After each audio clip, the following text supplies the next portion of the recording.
Concernant le fonctionnement des cellules départementales, nous pouvons considérer que le trimestre qui s'achève comme un envol des cellules départementales qui constituent des démembrements de la commission.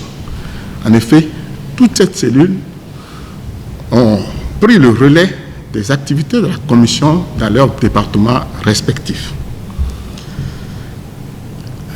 La synthèse des bilans faits depuis leur installation montre que ces cellules départementales ont visité 130 formations sanitaires du Bénin, soit 22 formations en moyenne par cellule, dans le cadre du suivi des actions et recommandations issues des contrôles antérieurs de la Commission. Ces cellules départementales ont également réalisé 11 saisines, ont évalué les mesures de prévention de la transmission contre la COVID-19 dans 130 formations sanitaires du Bénin.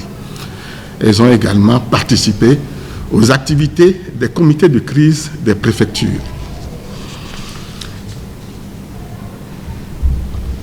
Concernant les saisines, la commission et les cellules départementales ont réalisé au cours de ce trimestre qui s'achève 11 cellules. Les principaux résultats de ces saisines sont les suivants.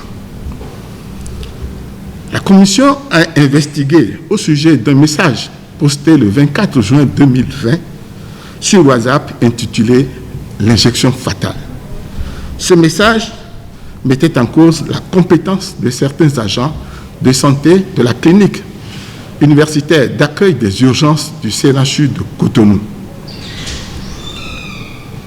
Les investigations ont montré que le message est contraire à la réalité des soins prodigués qui sont adéquats et conformes à l'état clinique du patient.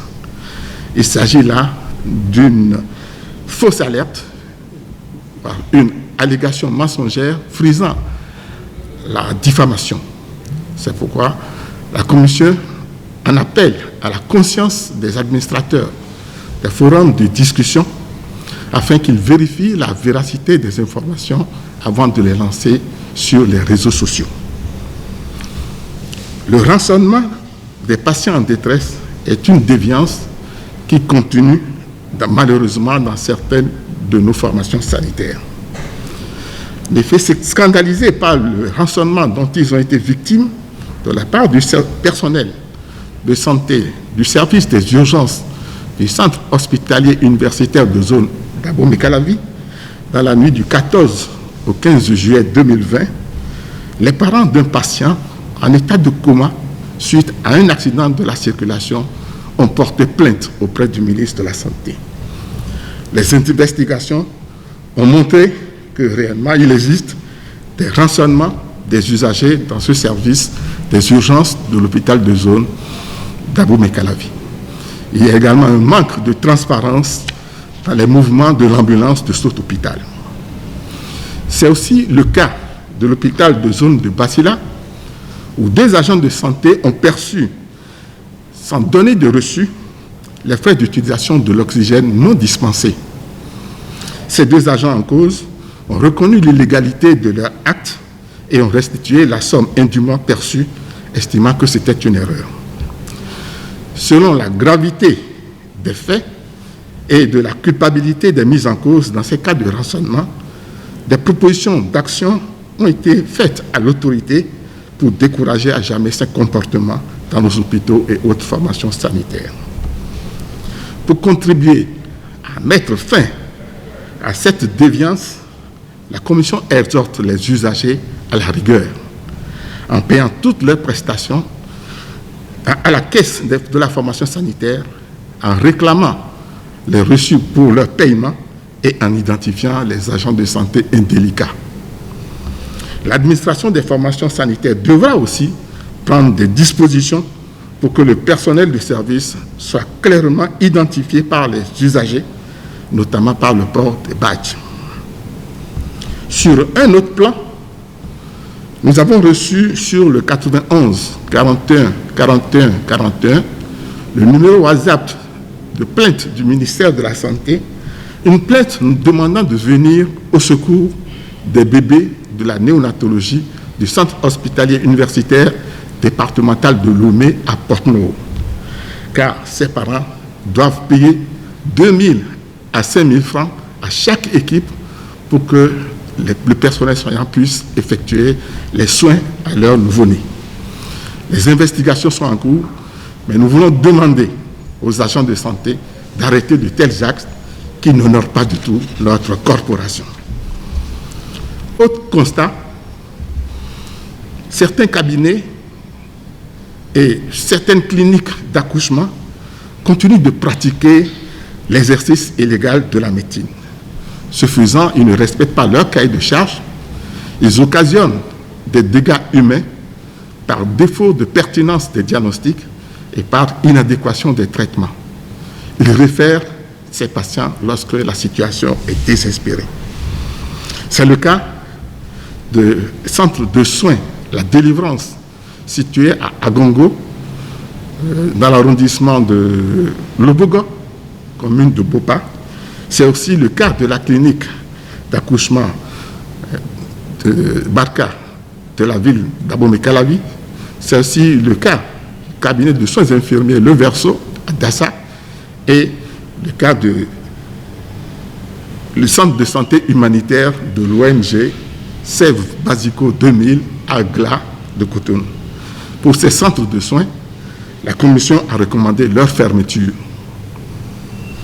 Devant les difficultés de transfusion pour cause de non-disponibilité de bons de transfusion ou de fiches de distribution nominative, nous rappelons qu'il relève de la responsabilité des médecins référents et des points focaux et des chefs de service afin qu'ils veillent à mettre en place l'organisation prévue par l'Agence nationale pour la transfusion sanguine pour garantir la sécurité de la transfusion. Il s'agit de la mise en place d'un comité de vigilance, du retour du 3e feuille de la fiche de distribution nominative afin d'éviter les ruptures d'approvisionnement en produits sanguins. En dehors des contrôles que nous effectuons dans les hôpitaux, la Commission mène parallèlement des réflexions sur des thématiques préoccupantes que nous avons relevées au cours de nos sorties. Ces réflexions aboutissent à la proposition d'action pour les hôpitaux, mais également pour l'autorité. C'est le cas de la problématique de la stérilisation des équipements et du matériel médicaux, l'hygiène hospitalière et la lutte contre les infections associées aux soins, la dialyse et la lutte contre l'insuffisance rénale terminale. La Commission recommande que les responsables des formations sanitaires, quel que soit le niveau où elles se situent dans la pyramide sanitaire, s'investissent pour redonner au système de stérilisation, à l'hygiène hospitalière particulièrement, l'assainissement des espaces et l'hygiène alimentaire, leur place de pierre angulaire de la sécurité sanitaire en vue d'assurer la qualité des soins dans nos formations sanitaires.